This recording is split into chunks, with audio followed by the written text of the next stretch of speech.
wabarakatuh. Perkenalkan, nama saya Azhara Maharani dengan NIM 2300005055. Di sini, saya akan meresum materi yang saya dapatkan, yaitu penetapan kalender Hijriah. Sebelum ditetapkannya kalender Hijriah secara resmi, masyarakat Arab telah menggunakan kalender Qamariyah atau bulan untuk menentukan waktu. Kalender ini mengikuti siklus bulan, bukan matahari seperti kalender Masehi. Namun, meskipun kalender Qamariyah sudah digunakan sejak zaman jahiliyah, belum ada sistem penanggalan yang terorganisir dan baku yang menunjukkan tahun secara jelas. Orang-orang Arab saat itu hanya menandai waktu berdasarkan peristiwa-peristiwa besar, seperti tahun gajah yang dimana Abraham menyerang Ka'bah. Ketika Islam mulai berkembang dan kekhalifan terbentuk, terutama di masa pemerintahan Khalifah Umar bin Khattab, muncul persoalan dalam administrasi pemerintahan dan korespondensi resmi. Surat-surat resmi pemerintahan seperti pengangkatan pejabat atau pemberitahuan kebijakan hanya mencantumkan nama bulan tanpa menyebutkan tahun. Hal ini menimbulkan kebingungan. Misalnya, jika surat tertulis bulan Sya'ban, maka para pejabat bertanya-tanya, Sya'ban tahun berapa? Melihat persoalan ini, Umar bin Khattab merasa perlu untuk membuat sistem penanggalan Islam yang teratur, jelas, dan mudah digunakan oleh seluruh umat Islam, terutama untuk kepentingan birokrasi dan penulisan dokumen-dokumen penting.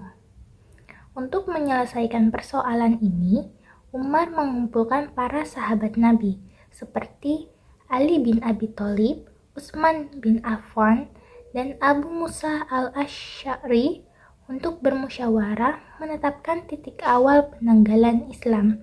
Beberapa usulan muncul antara lain seperti tahun kelahiran Nabi Muhammad SAW, tahun di mana Nabi diangkat menjadi Rasul atau turunnya wahyu pertama, tahun wafatnya Nabi, dan yang terakhir, tahun Hijriah Nabi dari Mekah ke Madinah. Setelah melalui pertimbangan mendalam, mayoritas sahabat sepakat bahwa peristiwa hijrah Nabi Muhammad SAW adalah momen paling tepat dijadikan sebagai awal tahun Islam. Sebab hijrah merupakan titik balik besar dalam sejarah umat Islam, dari fase penindasan menjadi fase pembangunan masyarakat Islam secara mandiri di Madinah. Selain itu, hijrah juga menandai dimulainya era baru peradaban Islam secara politik, sosial, dan spiritual. Setelah menetapkan bahwa tahun hijrah menjadi awal kalender Islam, para sahabat kemudian menentukan bulan pertama. Meskipun peristiwa hijrah terjadi di bulan Rabiul Awal, mereka memilih bulan Muharram sebagai bulan pertama dalam kalender. Alasannya, Muharram adalah bulan suci yang sudah dikenal dalam budaya Arab sebelumnya. Dan karena saat itu, musim haji biasanya selesai pada bulan Dzulhijjah, maka awal tahun Islam dianggap tepat dimulai setelah musim haji.